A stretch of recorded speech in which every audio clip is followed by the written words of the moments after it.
Bonjour à tous et à toutes, j'espère que vous allez bien. Récemment, j'ai organisé une visite dans les environs du lieu qui va accueillir notre prochaine session de formation donc de février, dans le but de pouvoir sélectionner un hôtel qui dignement allait pouvoir accueillir nos hôtes de la sous-région. Et pour cause, nous avons une masterclass sur la thématique comment piloter une branche commerciale, mais avant, comment la mettre en place de part en part pour qu'elle soit la plus efficace possible. Cette session de formation à venir en février, nous l'avons voulu en présentiel pour les participants de Lomé et en ligne pour l'ensemble des participants de la sous-région. Comme vous pouvez le voir sur mon écran, nous avons eu une grande mobilisation des ressortissants des autres pays, donc le Mali, le Niger, le Sénégal, le Bénin et le Cameroun, le Gabon. Et j'en passe. Et donc, parmi cette bagatelle de motivation, certains ont exigé pouvoir participer à cette formation de manière physique, donc en présentiel. Et il était de bon ton que nous puissions faire un tour, choisir donc un hôtel qui pouvait, de manière digne, les recevoir. Et cela m'a amené à organiser une petite visite dans les environs du quartier qui allait arborer ou qui allait donc permettre de tenir cette formation pour faire le choix d'un hôtel. Parti sur une visite fortuite, je me suis retrouvé à faire des analyses et des études pertinentes qui font l'objet de cette vidéo. Et tout ce que nous avons eu à remarquer durant cette visite est fort important et d'une pertinence exceptionnelle. Ce qui nous a encore reconforté, nous au cabinet Zircon Supply, de la valeur de nos missions dans l'accompagnement des entreprises et des entrepreneurs locaux. Au total, 5 hôtels ont été visités et je me réserverai dans cette vidéo de donner les noms, confidentialité oblige. Le premier hôtel était une grosse structure, très grosse construction, qui était impressionnante et imposante de l'extérieur. Mais allez voir à l'intérieur, c'était cassé totalement, sans aucune beauté. Sur les escaliers, vous aviez des carreaux qui cédaient littéralement aux marches. Vous avez des portes qui ne se fermaient pas bien. Vous aviez des chambres qui étaient mal peintes avec plein de saleté. Vous avez des chambres au niveau des suites entières qui étaient complètement mal équipées ou dans lesquelles l'équipement était littéralement désuet. Vous aviez un personnel totalement insuffisant pour la taille d'un immeuble de cette envergure. Et vous aviez des prix. Ce qui m'a le plus surpris, une carte de prix qui était exactement des prix comme si l'endroit était totalement neuf. C'était totalement absurde et aberrant. Cela m'a obligé à insister à rencontrer l'un des responsables des lieux. On m'a présenté à un gérant avec qui j'ai engagé tout de suite les discussions. Et dans nos discussions, on retient essentiellement que l'endroit a été cédé à un nouveau propriétaire qui, dans les jours à venir ou dans les 2 mois qui allaient suivre le jour de notre rencontre, allait engager des travaux de réaménagement et de réhabilitation.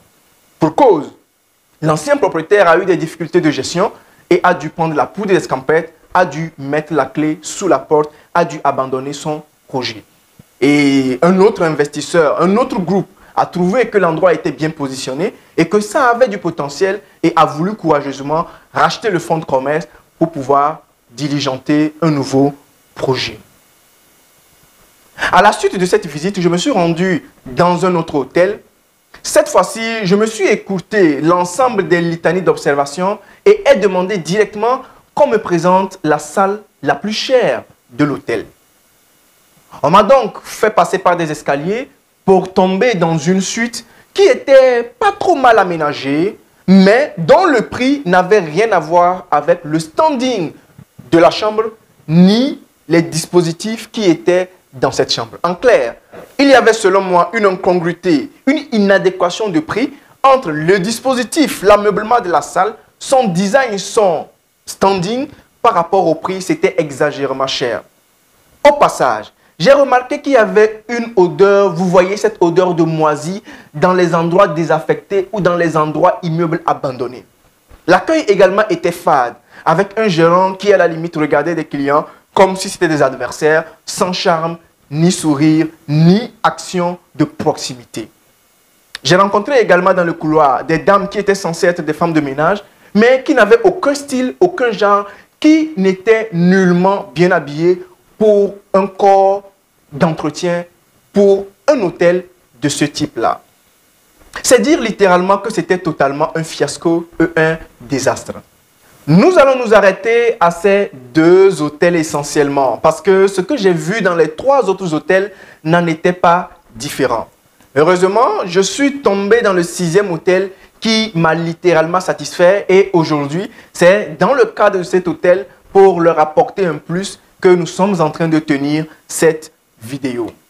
Au rang donc de ce fiasco et tout ce que nous pouvons apprendre de cette situation, la première chose est un constat. Beaucoup d'entrepreneurs, comme nous l'avons très bien compris, mettent assez d'argent dans les business qu'ils abandonnent après, un peu comme si les business allaient se rentabiliser tout seuls ou les business allaient évoluer tout seuls. Et comme nous voyons l'exemple du premier hôtel, Rocambolex, digne d'un gros patrimoine ou d'un éléphant blanc, on peut comprendre un peu le contraste entre cette apparence et le fonctionnement désastreux à l'intérieur. Le deuxième hôtel n'est pas un meilleur exemple. Aujourd'hui, nous allons pouvoir nous édifier avec l'exemple ou l'histoire de cette entreprise fabuleuse Nokia que vous connaissez tous. Si ma mémoire est bonne, dans les années 2000, Nokia était le dominateur de ce secteur de la communication naturellement. Et en ce moment, nous avions Microsoft et puis Apple qui étaient dans les débuts. À l'époque, Nokia vendait des millions de téléphones par mois à travers le monde entier. 11 années après, soit en 2011, Nokia se retrouve en train de vendre 40 téléphones seulement par mois.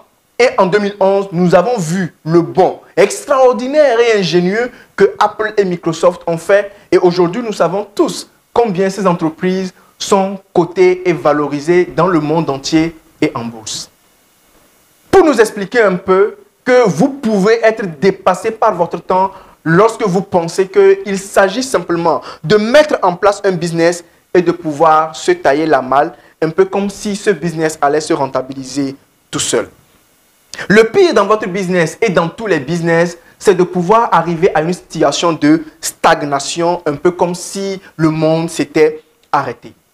Pour étayer cette analyse, nous allons étudier ce que nous appelons les phases de vie d'une entreprise ou d'un projet ou d'un produit. Essentiellement, nous allons identifier 5 phases de vie de votre projet, de votre entreprise ou de votre service. La première phase de vie, lorsque vous lancez un projet entrepreneurial, c'est l'idéation, c'est le prototypage. Donc, cette partie où vous recherchez les idées, vous affinez vos idées, vous créez le prototype de votre projet, où vous recherchez les investisseurs, où vous recrutez votre équipe, vous les formez, où vous les mettez en place. En clair, cette première phase de vie de votre entreprise consiste essentiellement en l'ensemble des actions qui permettent de la mettre en place.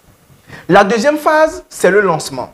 Le lancement est l'ensemble des processus et procédés par lesquels votre entreprise voit le jour.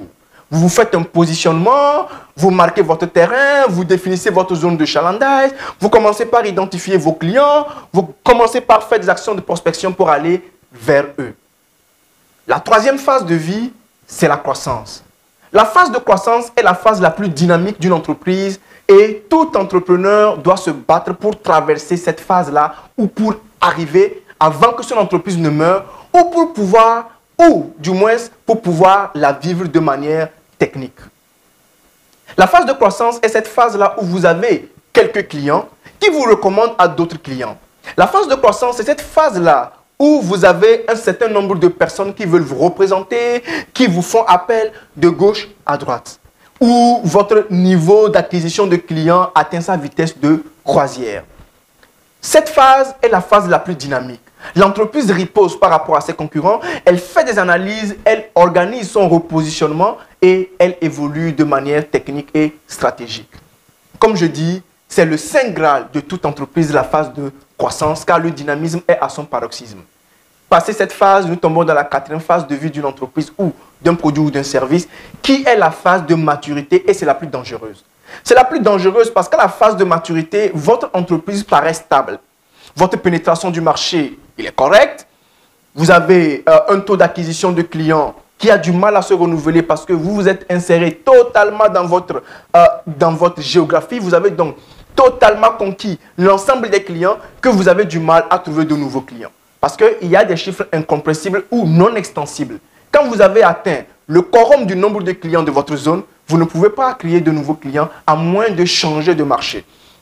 Et pour des entreprises qui n'ont pas beaucoup d'intelligence et de stratégie, c'est la zone la plus dangereuse parce que le business commence par stagner. Le chiffre d'affaires n'augmente plus, mais il est très fort. Les employés continuent par travailler au rythme normal pour pouvoir satisfaire l'ensemble des clients. Les anciens clients éventuellement reviennent. C'est la phase la plus dangereuse parce qu'à partir de ce niveau, l'entreprise perd en technologie et en innovation. Et ce qui va l'amener inexorablement vers la dernière phase qui est le déclin. C'est pourquoi vous allez comprendre la raison pour laquelle beaucoup d'entreprises de téléphonie mobile font des rebonds tous les 6 mois. Prenons par exemple l'exemple de Tecno. Vous allez vous rendre compte que vous allez acheter un téléphone Tecno à 80 000 francs. 6 mois après, ils sortent un nouveau téléphone, ils ramènent le prix du téléphone de 80 000 francs à 60 000 francs et ils vous proposent le nouveau téléphone à 100 000 francs. Ils vont peut-être l'appeler, alors que le précédent s'appelait Camon 11, ils vont peut-être l'appeler Camon 12. Vous voyez l'arnaque? Ça voudrait dire que le premier téléphone a atteint sa phase de maturité et commence par décliner. Mais l'entreprise n'attend pas de subir le déclin, elle se relance avec une innovation. Ensuite, le nouveau téléphone de 100 000, après 6 mois, Tecno va encore créer un nouveau téléphone qui va appeler peut-être Camon 13. Je ne connais pas le prix, mais ils pourront dire c'est 120 000 francs. Le précédent téléphone va être dévalué en termes de prix et passer à 80 000 francs et permettre le positionnement du nouveau téléphone. Et c'est le même rebond que les sociétés de téléphonie utilisent tous les 6 mois. Allez-y comprendre quelque chose. Si nous nous amusons donc à comprendre plus tard ou bien de manière similaire le fonctionnement d'un ordinateur, nous pourrons également comprendre qu'il y a 2 dimensions forcément dans une entreprise. Prenons l'exemple d'un ordinateur. Vous avez ce que nous appelons le hardware et vous avez ce qu'on appelle le software. Le hardware est constitué de votre clavier, de votre souris, de votre unité centrale et de votre moniteur. Ces éléments sont des parties prenantes de l'ordinateur, sinon, pour certaines personnes, sont considérés comme l'essentiel de ce qu'on appelle l'outil informatique. Seulement, sans intelligence, qu'on appelle le software, l'ensemble des logiciels et applications, cet ensemble physique apparent ne peut pas fonctionner. Et le software va être un ensemble de logiciels à mettre à jour au jour le jour, année après année. La réciproque ou le similaire dans l'entreprise est aussi pertinente et équivalente. Dans une entreprise, au-delà de votre investissement, vous avez tout naturellement un ensemble de procédés à mettre en place au jour le jour et à actualiser. Au rang de ces innovations à faire, c'est d'abord la formation de votre personnel. Au rang de ces innovations, c'est l'entretien de votre cadre. Ou dans le contexte des exemples que nous avons pris sur les hôtels, vous avez vu des hôtels qui littéralement ont mal entretenu leur cadre avec un personnel qui n'était pas au goût du jour. Et enfin, vous avez la suite de la branche commerciale qu'il faut naturellement mettre en place dans le but de pouvoir soutenir l'action de rentabilisation de votre entreprise ou de votre projet. Nous pouvons donc réaliser à la suite de cette démonstration que beaucoup d'entreprises ne meurent pas faute d'un investissement conséquent, mais meurent parce qu'ils se mettent dans une illusion d'investissement. C'est-à-dire, ils pensent que l'entreprise, c'est essentiellement le premier investissement à faire. On a le personnel, on a l'immeuble, on a mis les mécanismes de fonctionnement et après, on pense que le marché va répondre essentiellement. On a vu avec le fiasco de Nokia ou l'exemple d'un ordinateur qui ne saurait fonctionner sans des logiciels. Et les logiciels ne sont pas suffisants. Il faut une actualisation au jour le jour. Face à ce tableau bien noir, comment donc un entrepreneur peut sortir de cette situation? 2 solutions essentiellement. Il faut avoir une très bonne conscience de ce qu'on appelle le besoin en fond de roulement d'un projet. Et ensuite, il faut maîtriser les mécanismes et les systèmes de pilotage et de mise en place d'une branche commerciale. Prenons-les un à un. Qu'est-ce que c'est que le besoin en fond de roulement? Le fond de roulement est essentiellement l'ensemble du montant dont vous avez besoin jour après jour, mois après mois pour faire fonctionner votre entreprise dans le but de générer du résultat au quotidien.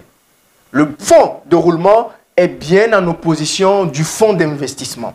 Le fonds d'investissement, étant donc l'ensemble du montant du capital que vous avez mis dans votre projet pour construire l'immeuble, louer votre immeuble éventuellement, faire le bail, recruter, payer des consultants pour le conseil, investir dans l'échantillonnage, etc., etc. Faire peut-être votre première commande.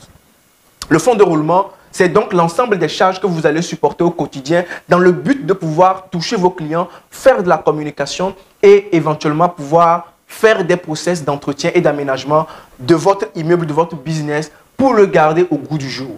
C'est ce fonds-là également qui va permettre de pouvoir faire de l'innovation et pouvoir aider votre entreprise à rester fraîche et neuve. C'est quoi la branche commerciale et comment pouvoir la mettre en place? Les entrepreneurs ont sur ce plan beaucoup de défis. Pour ceux qui se permettent de pouvoir ou ont eu l'intelligence première de pouvoir mettre en place une branche commerciale, ils ont un problème de planification de cette branche commerciale. Pour ceux qui sont passés par le challenge de la planification, ils ont un problème de structuration de la branche commerciale, tant dans le fond que sa forme.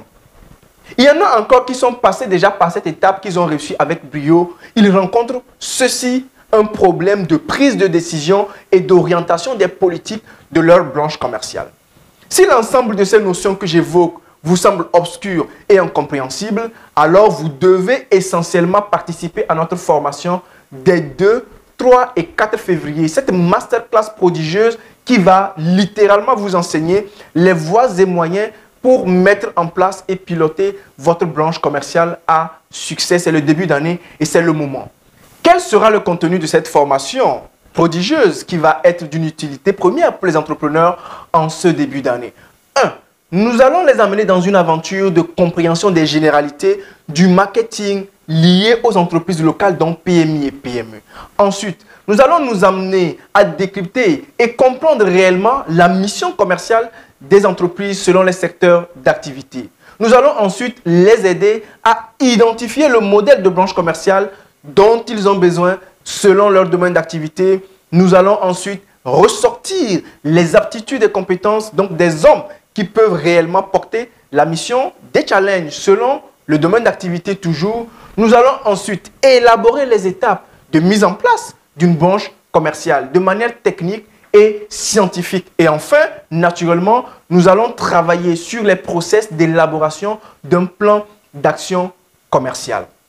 Nous ne saurons finir cette vidéo sans remercier l'ensemble des participants de la sous-région. Je vais essayer de citer les pays. On a le Bénin, le Togo, la Côte d'Ivoire, le Sénégal, le Mali, le Niger, le Gabon, le Cameroun, la Centrafrique. J'espère avoir cité tous les pays, les autres me pardonneront. Comme vous l'avez su bien voir sur notre écran, on a une très bonne répartition de chacun de ces pays-là et donc vous pouvez voir les couleurs et les drapeaux s'afficher à l'écran. Je voudrais également dire un sincère merci à cet hôtel-là qui était le 6e hôtel qui m'a donné espoir dans le fiasco de l'ensemble des hôtels que j'ai pu voir. Je voudrais dire un sincère merci aux responsables de l'hôtel Mirabeau, situé à Lomé, au quartier Agbalé-Pédogan, ce magnifique hôtel qui nous accueille aujourd'hui pour cette vidéo. Vous pouvez donc apprécier dans cette vidéo le décor parfait, magnifique de leur suite la plus chère de cet hôtel-là, suivi donc du beau décor dans les chambres, comme vous pouvez le voir, de beaux lits, de beaux dressages, un beau cadre, une très belle décoration, une belle luminosité et surtout des prix défiant toute concurrence. Parce que comme je vous l'ai dit, j'ai vu dans des hôtels où le décor n'était pas celui-là, où la disposition, le charme, le travail, l'aménagement, l'équipement n'étaient pas de cette qualité et où les prix, rassurez-vous, dépassaient les tarifs que l'on nous a proposés ici. Dans cet hôtel, à partir de 15 000 francs, vous pouvez vous loger très bien. Jusqu'à 50 000 francs pour leur suite la plus chère. Nous vous invitons donc à faire un tour ici et nous savons que pour l'ensemble de nos participants qui vont venir de l'extérieur, ça va être un très beau plaisir de résider dans cette humble demeure qu'est l'hôtel Mirabeau. Je ne saurais également finir cette vidéo sans lancer un coup de cœur au peuple malien qui aujourd'hui est au centre de tous les projecteurs de l'Afrique. Un grand combat se déroule et nous nous sentons depuis le Togo fiers pour ce peuple dont nous sommes littéralement jaloux parce que nous aurions voulu que ce qui se passe chez eux en termes de fierté souveraine se passe également partout en Afrique. Sur ce, je vous demande de retenir cette date-là, 2, 3 et 4 février, où nous allons faire cette magnifique messe, masterclass sur comment mettre en place et piloter votre branche commerciale Auspicecom. Ciao, ciao!